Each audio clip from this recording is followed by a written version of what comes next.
বান্দার পুরুষ সোয়া মশারির তলে, ঠিক না বলেন? বড়ই পাতার গরম পানি গোসল করাইয়া আনি, সাদা কাপড় দিবে তোমায় পরবারে নাই, অসময়ে আইসো বন্ধু নাইসরে নিবার লাই। কত জায়গায় কত বাড়ি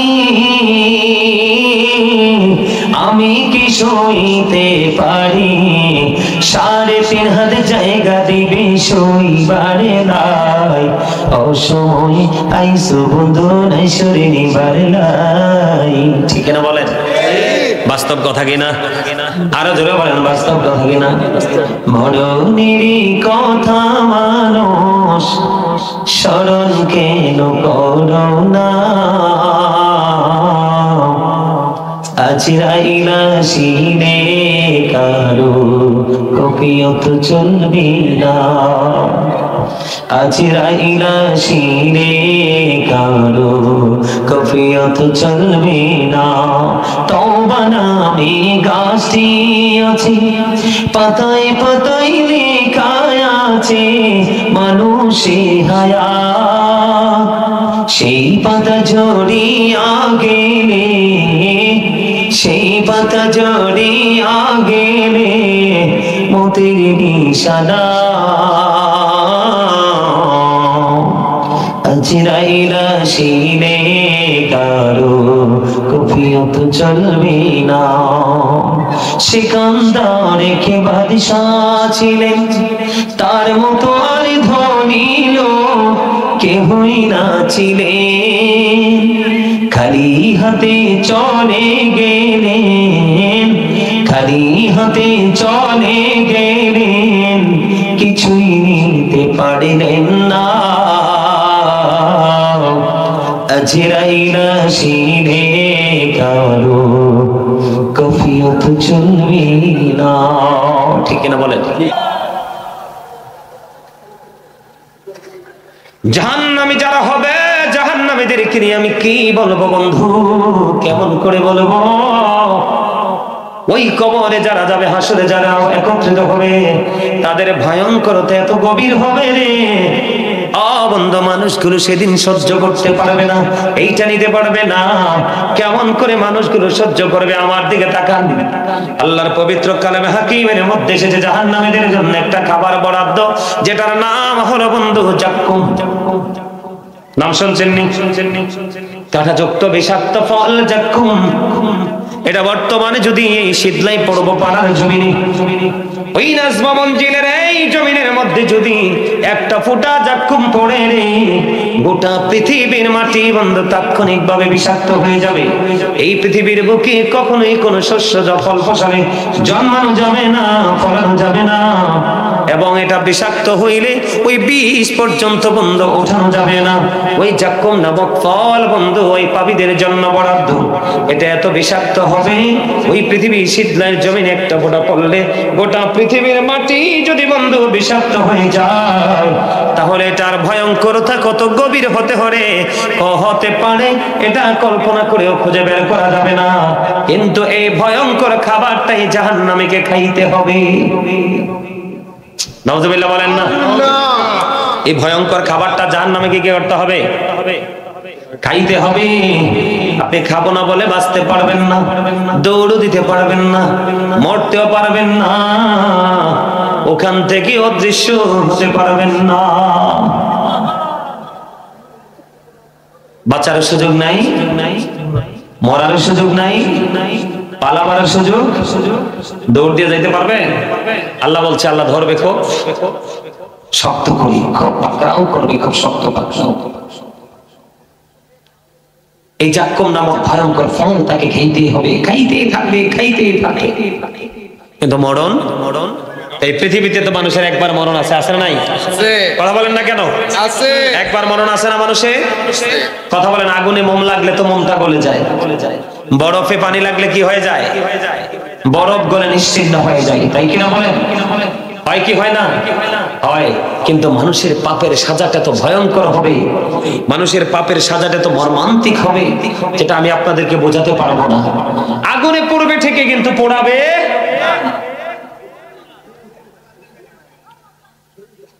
আপনারা বলেন, আপনার উপায়টা কি হবে বলেন আমাকে? উপায় আছে বলেন না, বলা উপায় আছে? এই জন্য আপনাদের বাঁচার জন্য কি ওয়াজগুলো শোনা দরকার না? আরো যারা বলেন না দরকার কি না? কথা বলিও না। শুধু এখানে ক্ষান্ত নয়, রাসূল বলে দিয়েছেন বন্ধু, জাহান্নামী পাপী যারা, তাদের এই সাজায় বন্ধু শেষ নয়, তাদের জন্য আরো ভয়ঙ্কর সাজা আছে, শাস্তি আছে। আমার রাসূল বলেছেন ওই ব্যক্তিগুলোর জন্য খাবারের বরাদ্দ আছে, যে খাবারটার নাম হলো বন্ধু তিনাতুল খাবার। এটা হাদিস শরীফের মধ্যে এসেছে। কি খাবার? ইয়া রাসূলুল্লাহ, ইয়া হাবিবাল্লাহ, নবী গো, ও প্রাণের নবী, তিনাতুল খাবারটা কি গো নবী?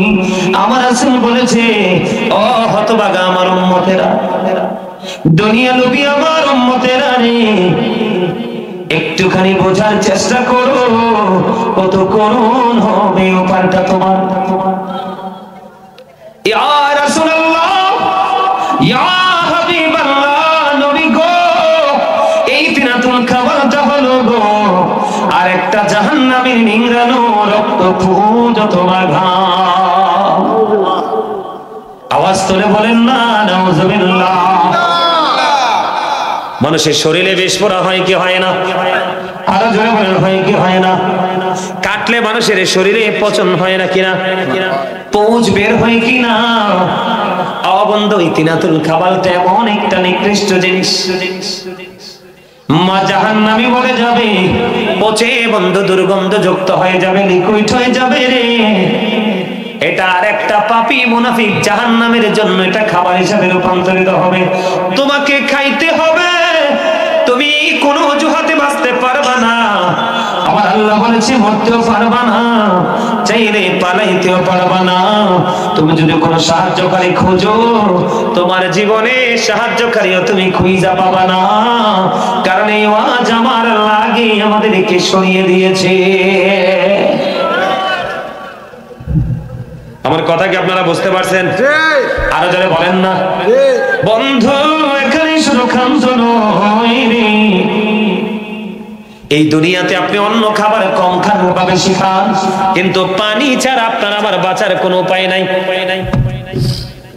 আরো যারা কোন, পানি ছাড়া কি মানুষ বাঁচতে পারে? পানি ছাড়া মানুষ বাঁচতে পারে না। জাহান্নামীদের জন্য আরো ভয়ঙ্কর খবর, তাদের যখন পানির তৃষ্ণা লাগবে, কি লাগবে? তাদের যখন পানির তৃষ্ণা লাগবে, পানির তৃষ্ণা লাগার পরে তাদের জন্য উত্তপ্ত গরম পানি বরাদ্দ রাখা আছে।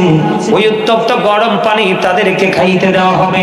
গরম পানি খাইতে দিবে রে, ও বন্ধু, মাথার মধ্যে ঢেলে দিবে। হাদিস শরীফের মধ্যে আসছে, কোথায়? মাথার মধ্যে ঢেলে দেওয়া হবে। মাথার মধ্যে ঢেলে দিতে দেরি দেরি রে, পেটের মধ্যে বন্ধু ঢুকতে দেরি হবে না, পেটটার মধ্যে ঢুকতে দেরি রে।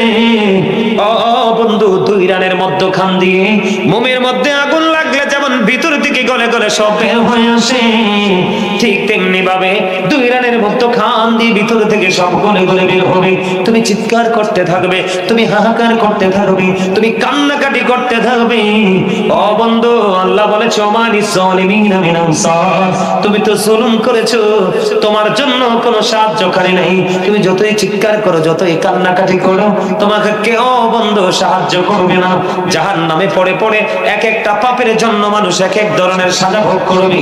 এই সাজা ভোগ করে করে চিৎকার করতে থাকবে, কান্নাকাটি করতে থাকবে বন্ধু। এমনি করে করে কান্নাকাটি করতে করতে কমপক্ষে 40 বছর পরে জাহান্নামের পাহারাদার ফেরেশতা একটা ডাক দিয়ে বলবে, চুপ থাকো, চুপ থাকো, কারণ তোমাদের কথা শোনার মতো কেউ নাই রে। জীবনে কোনোদিন আলেমদের এই কথা গ্রহণ করনি, তাদেরকে ভালোবাসুনি, তাদের কথাগুলো তুমি তখনই তিক্ত মনে করে ধরেছিলে। কিন্তু সত্য কথা যদি একটু তেতো টক হয়, কিন্তু সত্যটাই দিন শেষে স্থায়ী হয়। কথা বলেন না কেন? ভুল বলেছি? এই জন্য আমি একটা গজল লিখছি, একটুখানি গাইবনি। গজল গাইলে তো হাদিয়া দিতে হয়, দিবেন? মুরব্বীর একটা সুল্লুক আছে, কইতাম নি? মুরব্বীর আগে শুনছি আর কি সুল্লুক কইতো না, মা চাষিরা হাসি দিবনি আল্লাহ জানে কইলে। মুরব্বীর আগে সুল্লুক কইছে, হন্দে বেডির ফুত নাই ফুতির কিরা কারে। কথা কয় না কেন? আরো জোরে ভুল কইছি? হ্যাঁ, এমনি তো না শুনি বুড়ি, আরো দিছে ঢোলের বাড়ি, এমনি তো আপনার অবস্থা খারাপ, আবার হাত দিও। কথা কয় না কেন? ভুল কথা কইছি রে, ভুল কইছি? আপনি কথাগুলো শোনেন, হাদিয়া লাগবে না। একটা গজল লিখছি পৃথিবীর মানুষের অবস্থা দেখে, শোনাবো?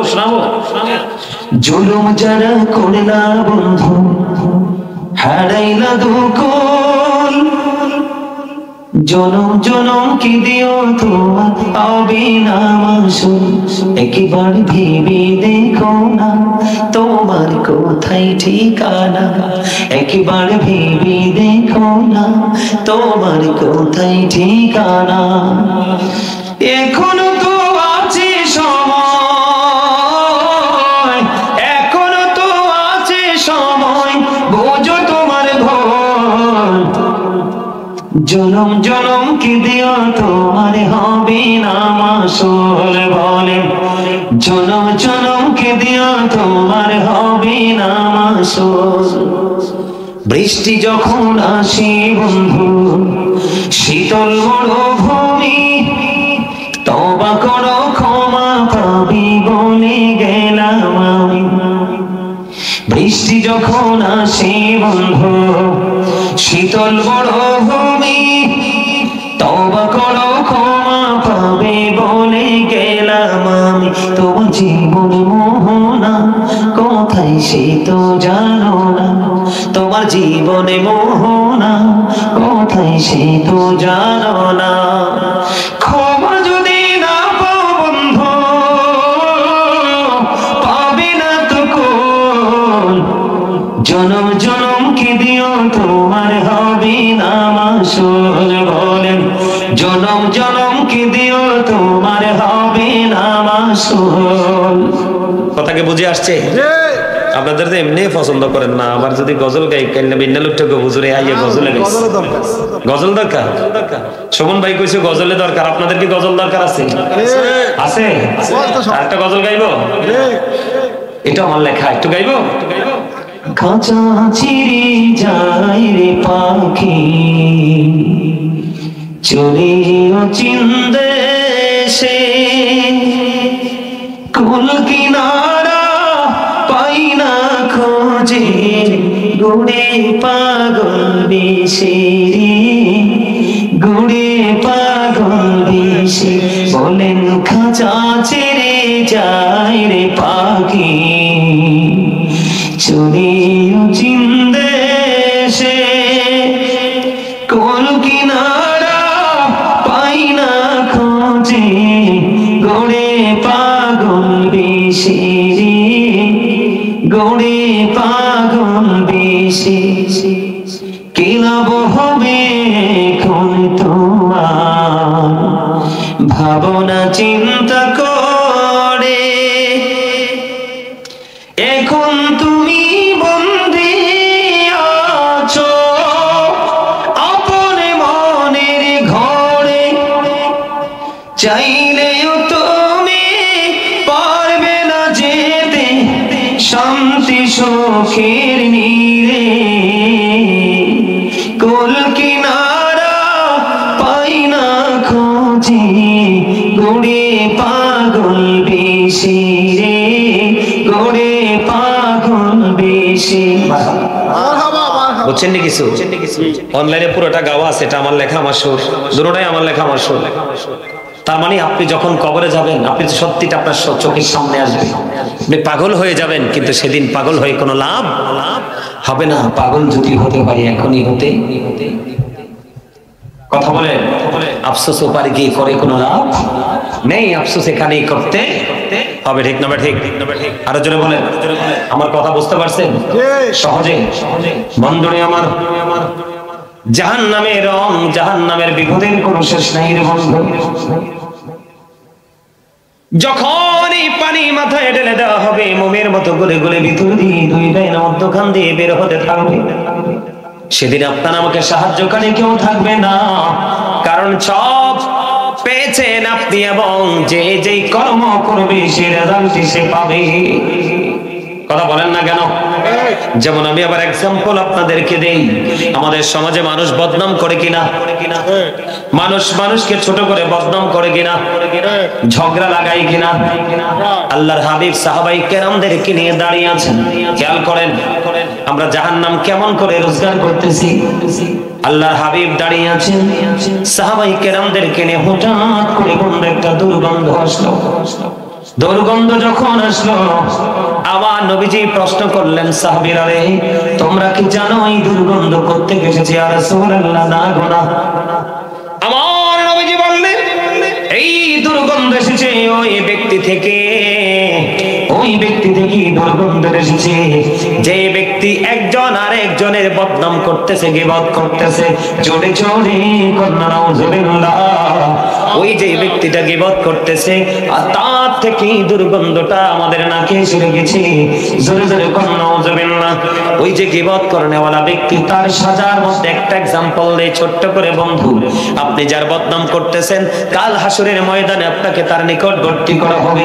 ওই নিকটবর্তী করার পরে আপনাকে বলা হবে, তুমি মরা ভাইয়ের গোশত জীবনে খেয়েছিলে, দুনিয়ায় থাকতে খেয়েছিলে, এখন ফাইনালি তোমাকে তাকে ভক্ষণ করতে হবে বন্ধু। তখন ওই তার সাজা হলো, একটা মানুষ আর একটা মানুষের জীবন্ত মানুষের গোশত ছিঁড়ে ছিঁড়ে খাবে, কামড়ে কামড়ে খাবে, মুখটাকে বেঙ্কাতে থাকবে, চিৎকার করতে থাকবে, ও বন্ধু হাহাকার করতে থাকবে। ওই সাজাটা তার জন্য কন্টিনিউ বহাল থাকবে। এটা মোটেও ভালো আযাব নয়, এটা বন্ধু নিকৃষ্ট একটা আযাব। কথাকে বুঝতে পারছেন? এখন আপনি আছেন শীতলাই, কোথায়? আপনি আছেন কোথায়? কেউ আপনাকে ফোন দিল, আপনাকে বলল, ভাই আপনি কোথায় আছেন? আপনি কিন্তু আছেন কোথায়? শীতলাই। আপনি বললেন বর্দশিয়া, কারণ আপনার লোকেশন বর্দশিয়ার কাছাকাছি। একটা এক্সাম্পল, কথার কথা বললাম। এরকম ভাবে মিথ্যা কথা বলে কি বলে না? আল্লাহ রাসূল বলেছেন, মানুষ আস্তে আস্তে এমন অপরাধ করবে, মাসরিক থেকে মাগরিব পর্যন্ত যতটুকু রাস্তা, ততটুকু সমপরিমাণ জায়গা জাহান্নামের দিকে এগিয়ে যাবে। তার এক্সাম্পল হলো, আপনারা আমার চাইতে আপনারা ভালো জানেন আমাদের দেশে আজকের ওয়াজ মাহফিলের পরিস্থিতি কেন হয়েছে জানেন? বন্ধু, মানুষ 12 মাস হাসে, চায়ের দোকানে হাসে, বাজারে গেলে হাসি, ঘরেও মানুষ বিভিন্ন বক্তব্য নিয়ে হাসাহাসি করে। ওই হাসি মসজিদ এবং মাহফিল মাদ্রাসার বাইরে থাকার কথা, এখন এই হাসিটাকে নিয়ে এসেছে তামাশায় পরিণত করে মাহফিলের প্যান্ডেলে। আছে না নাই? আমাদের দেশে অনেক বক্তা আছে, অনেক পিসাব আছে, তার আগাগোড়া ঠিক নাই, ঈমান আমল ঠিক নাই, আছে না নাই? কাল্পনিক গল্প বানাই বানাই বলে আমাদের মধ্যে এমন মোল্লা আসেনি? আমার কথা কয় না? কিন্তু এই গল্প বাস্তবে আদৌ কি বাস্তবায়ন হবে কিনা কেউ জানে না। এদিক তাকান, হাদিস শরীফের মধ্যে এসেছে, রাসূল বলেছেন, মানুষের মনের ঘরে ধোলা দেওয়ার জন্য কাল্পনিক গল্প বানিয়ে যারা মানুষকে ধোলা দেয়, মানুষকে আনন্দ দেয়, সেও বন্ধু মিথ্যাবাদীদের অন্তর্ভুক্ত।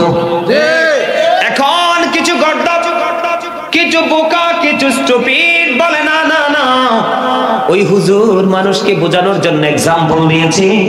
ও বন্ধু, আল্লাহর কোরআন এবং নবীজির হাদিস একটা মানুষের বোঝার জন্য যথেষ্ট। কথা কর না কেন? এখনকার মানুষ এত বোকা না যে আপনি কাল্পনিক গল্প বানিয়ে বলতে হবে, কোরআন হাদিসের রেফারেন্সই বোঝার জন্য যথেষ্ট। প্রত্যেকটা মানুষকে আল্লাহ ওইটা ক্যাচ করার মতো সেই মেন্টালিটি দিয়েছে। বলে, হুজুর এতগুলো কথা কেন বললেন? এতগুলো কথা বলার কারণ হলো, ও বন্ধু এখানে কারণ আছে রে, ও বন্ধু এখানে কারণ আছে। আল্লাহ রাসূল বলেছেন, যারা মিথ্যা কথা বলে, আমার দিকে তাকান, মিথ্যা যারা বলে তাদের এক নাম হলো মুনাফিক। কে? মুনাফিকের কয়েকটা রূপ আছে, একটার মধ্যে একটা হলো মিথ্যা বলা। কথা যখন বলবে মিথ্যা বলবে, আমানত রাখলে খেয়ানত করে ফেলবে। ঠিক কিনা বলেন? আরো জোরে। কথা টাকা দিয়ে মুনাফিক কথা রাখবে না। এর মধ্যে একটা হলো মিথ্যা। তোমরা খেয়াল করো, ও মিথ্যাবাদী এবং বন্ধ, এটা হলো মুনাফিকের চিত্র। আমার আল্লাহ কোরআনে বলেছেন, নাল মুনাফিকিনা ফি দারকিল আসফালি মিনান নার, মুনাফিকদের জন্য বরাদ্দ জাহান্নামের একবারে নিম্ন শ্রেণীর নিকৃষ্ট জায়গাটা। আমার দিকে আপনারা তাকান, সামুর ইবনে জুনদুব রাদিয়াল্লাহু তাআলা আনহু থেকে হাদিস বর্ণিত, হাদিস কানে হাদিস শরীফে। এই যুবক, তোমরা আমার দিকে তাকাও, আমার কথাগুলো শোনো। আমার রাসূল বলেছে, কেউ যখন মিথ্যা কথা বলে ফেলে, তোমাদেরকে আমি আযাবের একটা একটা করে সিম্পটম দিচ্ছি, ছোট ছোট করে একটা একটা করে एग्जांपल। কোন কোন কাজ করলে আমরা কি ধরনের সাজা ভোগ করব, অবন্দন নাই করলে কি পরিমাণ সাজা আমাদেরকে ভোগ করতে হবে, আপনাদেরকে আমি বলি। আমার রাসূল বলেছেন, যেই ব্যক্তি একটা মিথ্যা কথা বলবে, মিথ্যা বলার কারণে তার মুখ থেকে এত বেশি দুর্গন্ধ বের হবে, দুর্গন্ধটা বের হইতে দেরি, দুর্গন্ধ বের হইতে দেরি, তার সঙ্গে সিকিউরিটি হিসাবে যে ফেরেশতাদেরকে সঙ্গী বানিয়ে দেওয়া হয়েছে, ওই ফেরেশতাগুলো ওই মিথ্যাবাদীকে ছেড়ে 1760 গজ দূরে চলে যায়। জোরে জোরে কন্যা নাউজুবিল্লাহ। কত গজ? এবার আসেন, এই যে আমি একটু আপনাদেরকে অ্যাক্টিং করে দেখাই, এটা কি হেলান দিছি কিনা? কথা বলেন না কেন? আপনার আমার প্রাণের রাসূল, ও বন্ধু, আপনার আমার প্রাণের নবী। আমার নবী যে একদিন সাহাবায়ে কেরামদেরকে প্রশ্ন করলেন, তোমাদের মধ্যে কেউ কি আছো তোমরা স্বপ্ন দেখেছো? না না না নবী, আমাদের মধ্যে কেউ নেই, আমরা স্বপ্ন দেখেছি। এই কথা বলার পরে আবার রাসূল বললেন, আমি স্বপ্নে দেখেছি, তোমাদেরকে স্বপ্নের কথা বলবো। ইয়া রাসূলুল্লাহ, বলুন। এর মধ্যে বন্ধু নবীজি বললেন, আমার কাছে দুইজন ফেরেশতা আসলো, আগন্তুক আসলো, এসে আমাকে বললেন, চলুন চলুন সফরে যাব।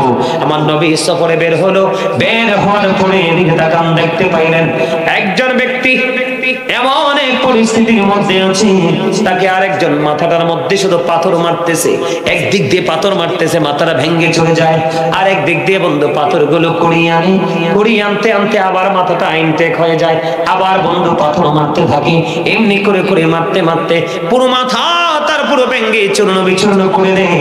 আমি একটু আগে আপনাদেরকে বলেছি, মোমে আগুন লাগলে মোমটা গলে নিশ্চিহ্ন হয়, বরফে পানি লাগলে বন্ধু বরফটা গলে একবারে নিশ্চিহ্ন হয়।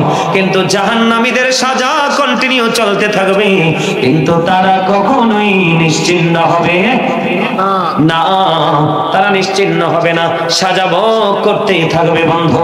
এমন পরিস্থিতিতে একটা লোকের মাথা ভেঙে দেওয়া হচ্ছে, পাথরগুলো আবার খুঁজে খুঁজে আনা হচ্ছে, আনার পরে আইনা দেখে আবার মাথাটা কি হয়ে গেছে, আবার মাথাটা পুরো আস্থা হয়ে আছে, আবার তাকে পাথর মারা শুরু হলো, আবার পাথরগুলো ছড়িয়ে ছিটিয়ে পড়লো, এমনি করে করে আযাব চলতেছে। এবার রাসূল প্রশ্ন করলেন ওই সঙ্গী দুজনকে, ওই লোকটাকে, তার সাজা কি? এবার নবীজিকে উত্তর দিয়ে দিলেন, ইয়া রাসূলুল্লাহ, ইয়া হাবিবাল্লাহ, নবী গো, ও প্রাণের নবী, এই লোকটার সাজা হলো, এই লোকটা কোরআন তেলাওয়াত শিখার পরে কোরআনকে ভুলে গেছে। তার অপরাধ কি? কোরআন আমাদের দেশে অনেক হাফেজ আছে না নাই? কথা কন না, আসেনি? অনেক হাফেজ আছে, অনেক তেলাওয়াত করনেওয়ালা যুবক যুবতী আছে, কোরআনের নিজের ঘরের মধ্যে কোরআনের উপরে ছাদটা পড়ে আছে, ঠিক কিনা বলেন? কোরআন খুলে তাকায় না, ধীরে ধীরে কোরআন সে ভুলে গেল। ওই সমস্ত মানুষ এবং ওই ব্যক্তিটার আরেকটা দোষ ছিল, সে রাতের বেলা আল্লাহর ওয়াদার নামাজ না পড়ে ঘুমিয়ে যেত, এই জন্য তার জন্য এই সাজাটা বহাল, মাথা ভেঙে চোরা হচ্ছে, জোড়া লাগতেছে, ভাঙতেছে। জোরে জোরে কন্যা নাউজুবিল্লাহ। এবার আমার নবীজি দেখেন, পরে সেকেন্ড টাইম নবীজি দেখতে পাইলেন একটা লোক হেলান দিয়ে আছে, হেলানরত অবস্থায় দেখার পরে এবার নবীজি প্রশ্ন করলেন ওই হেলানরত লোকটাকে, একদিক দিয়ে বন্ধু এই দিক দিয়ে তার জিন্দা অবস্থায় তার চামড়াটা এভাবে তুলে ফেলাচ্ছে, লোহার আক্রমণ চিরুনি দিয়ে বন্ধু তুলে ফেলা হচ্ছে, একদিক দিয়ে চামড়াটা ছিঁড়া হচ্ছে, আরেক দিক দিয়ে জোড়া লাগতেছে, একদিক দিয়ে ছিঁড়া হচ্ছে, আরেক দিক দিয়ে জোড়া লাগতেছে, এমনি করে কন্টিনিউ তার এই আযাবটা চলতেছে। নবীজি প্রশ্ন করলেন, কে গো ওই মানুষটা, কি ছিল তার অপরাধ? এবার আমার রাসূল বললেন, ওই লোকটা হলো মিথ্যাবাদী। ওয়া নাউযুবিল্লাহ বলে না কেন? এই লোকটা কি মিথ্যাবাদী? কারে কই জানেননি? ওই লোকটা হলো মিথ্যাবাদী। ওই মিথ্যাবাদীর জন্যই ভয়ঙ্কর সাজাটা বন্ধ বরাদ্দ দেওয়া আছে। মিথ্যাবাদীর চরিত্রটা কেমন? সকালে ঘুম থেকে উঠি বন্ধু এই জনের কাছ থেকে এই জনের কাছে মিথ্যা কথা বলে ঝগড়া লাগাইতো, এই ঘর থেকে ওই ঘরে, এই বাড়ি থেকে ওই বাড়ি, এই দোকান থেকে ওই দোকান। এই সোশ্যাল মিডিয়ার মধ্যে, ফেসবুকের মধ্যে লেখালেখির দ্বারা সংবাদ পাঠক পাঠিকারা পর্যন্ত, ওই দেশ থেকে প্রবাস পর্যন্ত মিথ্যার ছড়াছড়ি করে রাখে। কেন বলে? এই জন্য আমার রাসূল বলে দিয়েছে, বন্ধু রাসূলকে জানানো হয়েছে, এই জন্য তার চামড়াটা এদিক দিয়ে তোলা হচ্ছে, আরেক দিক দিয়ে ঝোলা লাগতেছে, এমনি করে করে তার কন্টিনিউ সাজানো থাকতেছে। জোরে জোরে কন্যা নাউজুবিল্লাহ।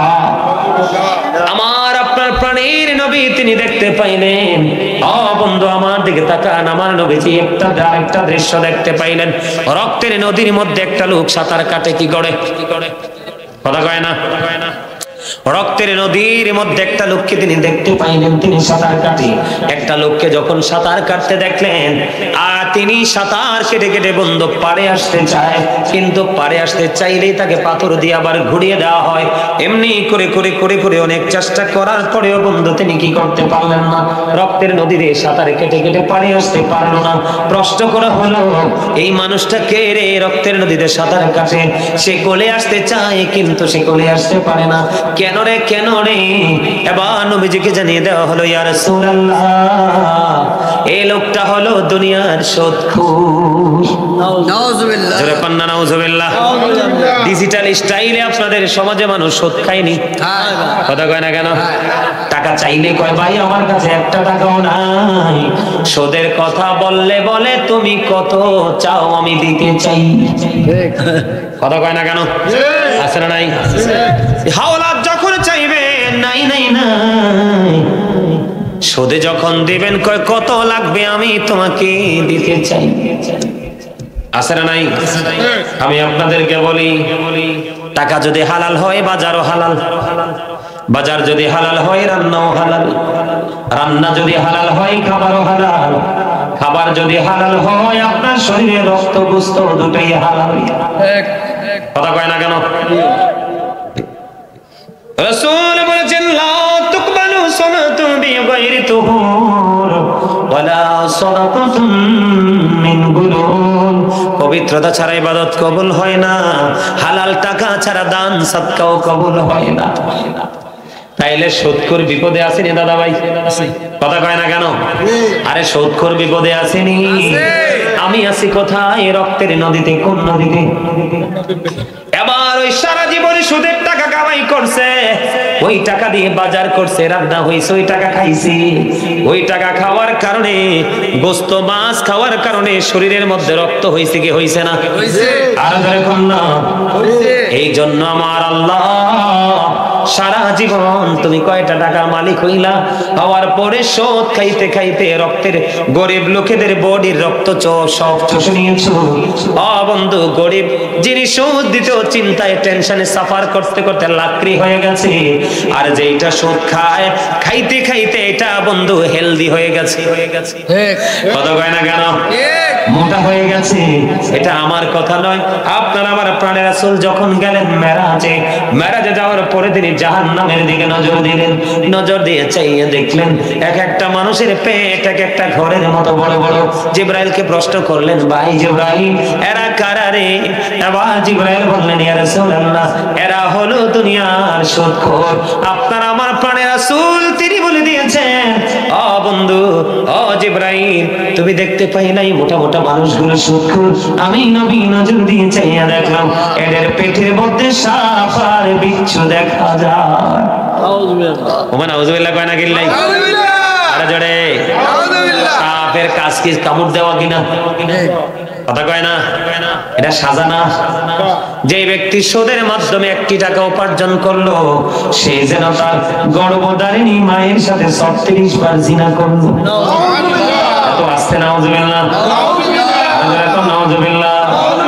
মসজিদে পড়লে আজান সবার আগে যায়, নামাজ শেষে বাইরে সে সুদের টাকা খায়।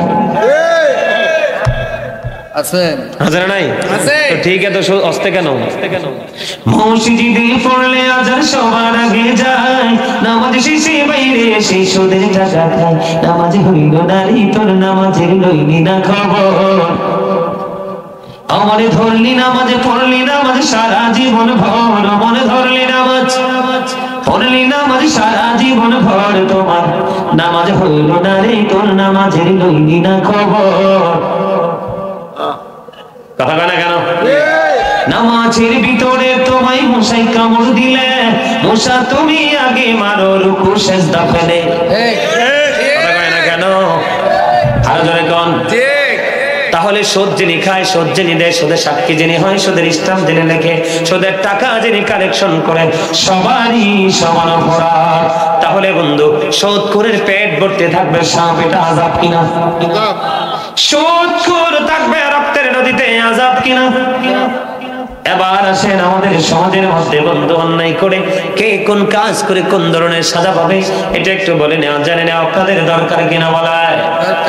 আল্লাহ রাসূল তিনি দেখতে পাইলেন আগুনের একটা চুলা দেখা যায়, ওই চুলার মধ্যে তিনি নজর দিয়ে চাইয়ে দেখলেন উলঙ্গ নারী পুরুষ দেখা যায়। আবার রাসূল তার সঙ্গীদেরকে প্রশ্ন করলেন, ওই যে উলঙ্গ মানুষটা দেখা যায়, ওই মানুষটা কে রে, কে রে? এবার রাসূলকে জানিয়ে দিলেন, ইয়া রাসূলুল্লাহ, ইয়া হাবিবাল্লাহ, নবী গো, ওই চুলার মধ্যে যে উলঙ্গ নারী পুরুষকে আপনি দেখতে পাইলেন আগুনের মধ্যে পড়তেছে আর চিৎকার করতেছে, ওরা হলো দুনিয়ার জিনা করনে ওয়ালা। নাউযুবিল্লাহ। আরে যারা কোন নাউযুবিল্লাহ, নাউযুবিল্লাহ। আমার রাসূল বলেছে এরা হলো দুনিয়ার ব্যভিচার করনে ওয়ালা। আমাদের সমাজে ব্যভিচার করার লোক আছে না নাই? আছে। আর যারা বান আছে না নাই? ব্যভিচার করার লোক আছে রে, ব্যভিচার করার লোক আছে রে। ও বন্ধু, যারা অবৈধভাবে ব্যভিচার করে এরাই শুধু সাজার অন্তর্ভুক্ত হবে না। এই প্রসঙ্গটা যেহেতু আসছে, আলোচনা যেহেতু আযাবের, আমি আপনাদেরকে বলে দিই, আমাদের দেশে অনেক স্বামী আছে বন্ধু, ধনী সুন্দরী পাওয়ার কারণে গরিবের মেয়ে ঘরে উঠাইছে বউ বানাইয়া। আছে না নাই? আছে। বউকে কাবিন দিয়েছেন, মোহরানা দিয়েছেন, কিন্তু লিখিত ভাবে, কিন্তু আপনার সামর্থ্য থাকার পরে আপনি বউকে কাবিন দেন নাই, মোহরানার টাকা দেন নাই, না দিতে দিতে দিতে দিতে একদিন আপনার মরণ হয়ে গেল। কি হয়ে গেল? একদিন আপনার মরণ হয়ে গেল বন্ধু। মরণ যখন হয়ে যাবে রে, আপনি বউকে মোহরানা দেওয়ার না দেওয়ার কারণে রাসূল বলে দিয়েছে ওই স্বামীকেও জিনাকারীদের অন্তর্ভুক্ত করে জাহান্নামে ঢোকানো হবে। নাউযুবিল্লাহ। আযাব দেখছেননি কোথায় লুকাইতো? কথা কয় না কেন? বুঝছেননি কই? জাহান্নামের আযাব কোথায় একটু খেয়াল করে। বিবির সাথে গুন্ডামি করেন, বাজারে নাস্তা খেয়ে আসেন, বিবির জন্য আনেন না, বন্ধুর বাড়ি গিয়ে মিষ্টি খেয়ে আসেন, বিবিকে দেন না, বিভিন্ন ধরনের রঙ্গমঞ্চের মধ্যে থাকেন, বিবির সাথে শেয়ার করেন না, এবং সর্বশেষ গুন্ডামি করলেন, বিবিকে মোহরানার হকটা দিলেন না। রাসূল জানিয়ে দিয়েছে, ও বন্ধু, আপনি বড় অন্যায় করেছেন, আপনার ঠিকানা হলো জিনাকারীদের সাথে জাহান্নামে ঢোকা। জোরে জোরে বলেন নাউযুবিল্লাহ। আরেকটু মহব্বতে পড়ুন না, নাউযুবিল্লাহ। এবার আমাদের সমাজের মধ্যে ফেসবুক, ইউটিউব, মোবাইল চালায়া স্বামী গড়ে থাকার পরেও অন্য পুরুষের সাথে উঠা বসা করে, আছে না নাই? অনেক স্বামী বিদেশে আছে, মা নাই, বাপ নাই, বিশ্বস্ত মানুষ নাই, বউয়ের কাছে টাকা দেয়, ওই বউ টাকা জমাইয়া আরেকটা বেগানা পুরুষের সাথে বেগে যায়, আছে না নাই? কথা বলেন না? ওই রকম একটা আছে, ওটাও আযাব ভুক্ত হবে, জাহান্নামে যাবে। আরেকটা আছে স্বামীর গড়ে থেকে বন্ধু অন্য পুরুষের সাথে ওঠা বসা করে, আছে না? আছে। ওই সমস্ত বিবিদের নমুনা হলো এইরকম। আমি আপনাদেরকে বলি, স্বামী যখন সারাদিন পরিশ্রম করবে, রাতে আধারে যখন বিছানায় ঘুমাতে যাবে, বিবিকে ডাক দিবে, বিবিরে এদিকে তাকাও, কাছে আসো, কিন্তু বিবি স্বামীর দিকে তাকাবে না, কারণ তার শ্রদ্ধা ভালোবাসা অন্য বেগানা পুরুষের দিকে, স্বামীর দিকে তাকাবে না। ওই স্বামীর দিকে তাকালো না, স্বামীকে সময় দিল না। আমার রাসূল বলে দিলেন, স্বামীটা কষ্ট পেয়েছে রে। ওই স্বামী কষ্ট পাওয়ার কারণে তখন থেকে লানতের ফেরেশতা তাকে কন্টিনিউ লানত দিতে থাকে। ওই স্বামী বিবির জন্য বরাদ্দ হলো জাহান্নাম। আরো জোরে কোন। এবার আসেন প্র্যাকটিক্যালি আমি আপনাদেরকে বলি, বন্ধু আপনি জাহান্নাম থেকে বাঁচতে হলে একটা কাজ করতে হবে। নারী বলেন পুরুষ বলেন, আপনাদেরকে জাহান্নামটা কোথায় বোঝানোর জন্য আমাদের দেশের মহিলারা শাড়ি পরার পরে, পাতলা শাড়ি পরে কি পরে না? শাড়ি পরার পরে তার শরীরের গোস্ত দেখা যায় কি যায় না? আছে না নাই? ওড়না পরার পরেও বন্ধু নারীদের বউকে কিন্তু তাদের লজ্জাস্থান, কথা বলে না কেন? এখন দেখবেন ওড়না পরেছে ঠিকই, কিন্তু তার লজ্জাস্থান এবং অঙ্গ ঢাকতে পারে নাই। রাসূল বলেছেন যেই নারী পোশাক পরার পরেও তার লজ্জাস্থান ও তার বডি দেখা যায়, ওই নারী হলো উলঙ্গিনী। নাউযুবিল্লাহ। ওই নারী হলো ল্যাংটা নারী, তার জন্য বরাদ্দ হলো জাহান্নাম। আমাদের মধ্যে জাহান্নামটা যাবেন যে নারীরা জাহান্নামে যাবে, অনেকগুলো কারণ আছে। এর মধ্যে কিছু মহিলা আছে দেখবেন বন্ধু পুরুষের মতো পথ চলে। আপনাদের শীতলাই মনে হয় নাই? ওমা তো থাকলে আছেটা হেসা কর না কেন? শীতলাই বেশি আরো। ওমা দাদা কো শীতলাই বলে আরো বেশি। বাজারও তো রাস্তা দিয়ে একটা বাজারও যায় না, কথা কয় না কেন? রাস্তা দিয়ে একটা যায় না? আচ্ছা গাড়ি দিয়ে যায়, রাস্তা দিয়েই তো যায়, কথা কয় না কেন? রাস্তা ছাড়া কি যাওয়ার সুযোগ আছে? এটা হাসির ওয়াজ না, বোঝেন। আমার ফ্যামিলিতে বন্ধু যতগুলো মহিলা আছে, প্রত্যেকটা নারী সদস্য আছে, প্রত্যেকের বাজার এবং মার্কেটিং আমি নিজে করি। আমার পরিবার থেকে তারা মার্কেটিং করতে যায় না। একজনের লিপস্টিক যদি লাগে, জুতা যদি লাগে, এটা পর্যন্ত আমি কিনে নেই বন্ধু। যখন আমি মার্কেটে যাই, মহিলাদের ডিজাইনের শেষ নাই। ওয়ান পিস বলেন, টু পিস বলেন, থ্রি পিস বলেন, শর্ট বলেন, লং বলেন, বন্ধ পুরো মার্কেট, পুরো শপিং মল মহিলাদের চিহ্নিত পোশাকে ভরা। আপনি জুতা কিনতে যান, যত ডিজাইন মহিলাদের, পুরুষের হলো একটা শার্ট, একটা গেঞ্জি, একটা প্যান্ট, একটা পাঞ্জাবি, একটা লুঙ্গি, হাতে গোনা 4টা 5টা ছাড়া কিচ্ছু নাই। ওই অসভ্য মহিলাগুলো তাদের এত সুন্দর সুন্দর পোশাক থাকার পরেও পুরুষদের 2-4টা নিয়ে টানা হেসরা করে কি করে না? কথা বলেন না কেন? পরে কি করে না? কথা বলেন। মেয়েরা জিন্স প্যান্ট পরে কিনা? মেয়েরা পুরুষের শু পরে হাঁটে কিনা?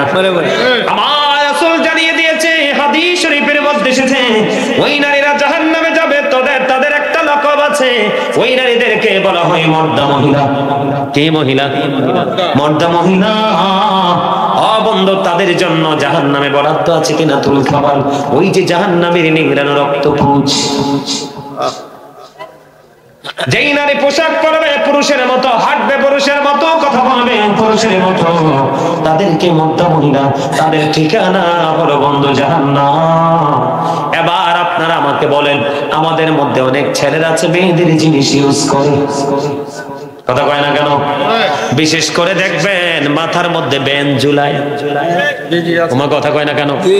একবারে ঢেউটিনের মতো বাঁকা বাঁকা চুলগুলো একটু লম্বা রেখে এখানে ভ্যান ঝুলায়। রাসূল বলেছেন, কোন নারী যদি পুরুষের জিনিস, কোন পুরুষ যদি নারীর জিনিস ইউজ করে, 2 দলের জন্য লানত দিয়ে গেছেন, অভিশপ্ত বলে গেছেন। এখানে নারী যেমন অভিশপ্ত, পুরুষ যেমন অভিশপ্ত। আল্লাহ রাব্বুল আলামিন 3 শ্রেণীর পোশাক দিয়েছে। আমার ওয়াজ কিন্তু জাহান্নামের। কিসের? আমি আপনাদেরকে জাহান্নাম চিনাচ্ছি, কোন কোন কারণে জাহান্নামে যাবে। ওই যে আমি শুরুতে বলেছি, এই যুগের ম্যাক্সিমাম যুবক হলো অভিশপ্ত, পথভ্রষ্ট, নষ্ট। তারা বেঈমান কাফেরকে ফলো করে ইসলাম থেকে দূরে সরে পড়েছে, ঠিক কিনা বলেন?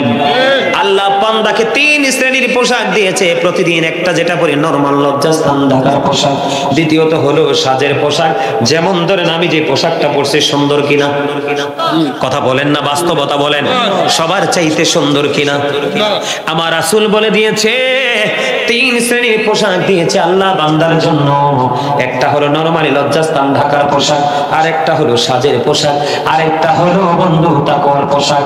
ওই তাকওয়ার পোশাকের মধ্যে আপনি চাইলে সৌন্দর্য ঢুকাতে পারেন, এবং বন্ধু নরমাল পোশাকের মধ্যে আপনি শরীয়ত সম্মত পোশাক পরতে পারেন। এর মধ্যে উত্তম হলো তাকওয়ার পোশাক। যুবকরা জাহান্নামে যাবে, বুখারী শরীফের মধ্যে এসেছে হাদিস খানা। সিম্পল একটা বিষয়ের কারণে আমার দিকে তাকান। আল্লাহ বলেছেন, লিবাসুত তাকওয়া যালিকা খায়র। আল্লাহর কাছে সবচেয়ে উত্তম পোশাক হলো তাকওয়ার পোশাক। হুজুর তাকওয়ার পোশাকটা কোনটা? ম্যাক্সিমাম ছেলেরা এখানে জিন্স প্যান্ট পরে আসছে।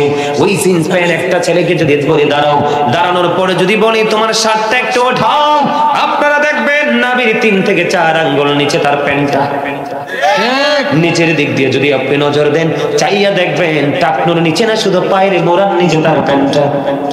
বলে হুজুর এখানে আসলেন কেন? এটাই হলো জাহান্নামে যাওয়ার জন্য এই যুগের যুবকদের যথেষ্ট পোশাক। আমার আল্লাহ বলে দিয়েছে ইমানদার পুরুষের পোশাকটা উপর দিয়া থাকবে নাভি বরাবর। কে বরাবর? লুঙ্গি বলেন, প্যান্ট বলেন, পায়জামা বলেন, ট্রাউজার বলেন, যেটাই বলেন, উপর দিয়ে থাকবে বন্ধ নাভি বরাবর, নিচে দিয়ে থাকবে টাকনুর উপরে। এই কন্ডিশনে পোশাক পরা একজন ইমানদার, বলেন না ভুল বলছি? তাহলে এই কথাগুলো আপনাদেরকে কি করতে হবে? মনে রাখতে হবে। যদি এই কথাগুলো আমরা মনে রাখতে পারি, তাহলে আপনার আমার জীবনের সফলতা আসবে, অন্যথায় সফলতা আসবে। আপনি এসেছেন যেমনি সত্য, চলে যেতে হবে তেমনি সত্য। চলে যাওয়ার পর আপনাকে কানাই কানাই আল্লাহ রাব্বুল আলামিন আপনার কাছ থেকে হিসাব নেবে। এটাও কিন্তু সত্য। কথা বলে না কেন? আমাদেরকে সেই কথাগুলো মনে রাখতে হবে তো। 5 ওয়াক্ত নামাজ পড়বেন, হালাল পথে রোজগার করবেন, আর বিশেষ করে পরের হক নষ্ট করা থেকে বেশি বেঁচে থাকবেন ইনশাআল্লাহ।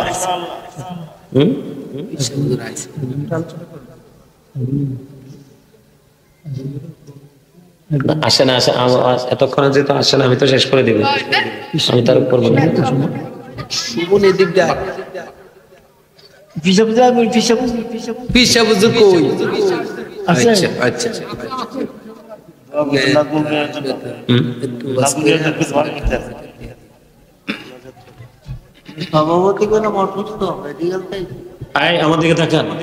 আমি আপনাদেরকে জাস্ট এক্সাম্পল দিছি, প্রত্যেকটা জায়গা থেকে লং আলোচনা করে নিই।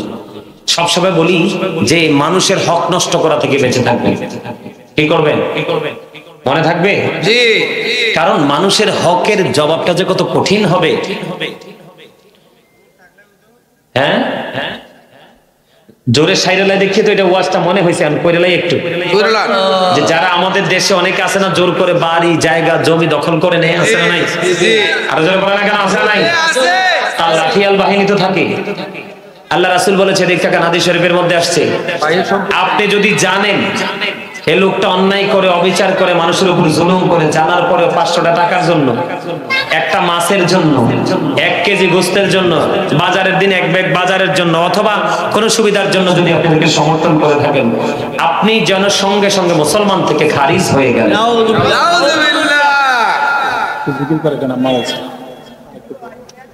কথা কি বুঝতে পারছেন? আর যিনি 1 বিঘা পরিমাণ জায়গা দখল করবে জোর করে, কয় বিঘা?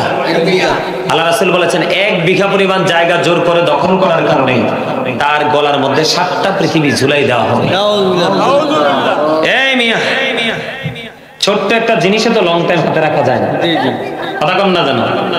যেমন এটা 200 গ্রাম, একটা কথার কথা, 200 গ্রামের টিস্যু পেপারটা আপনি কতক্ষণ হাতে রাখতে পারবেন? যাবেন কতক্ষণ রাখবেন? আপনি 1 কিলোমিটার হাঁটার পর এটা 500 গ্রাম হয়ে যাবে ওজন। কারণ ওই আপনি ক্লান্ত হয়ে যাচ্ছেন। আরো 1 কিলোমিটার যাওয়ার পরে 750 গ্রাম হয়ে যাবে।